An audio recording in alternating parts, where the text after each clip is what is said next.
Мен чоңайганда юрист болом. Мен чоңайганда врач болом.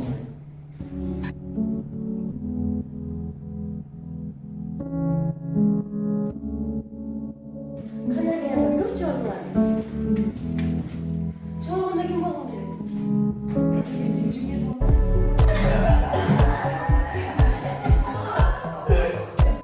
Негизи балдар.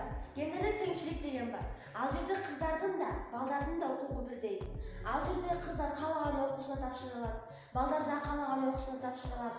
Баарыңарга түшүнүктүү болдубу?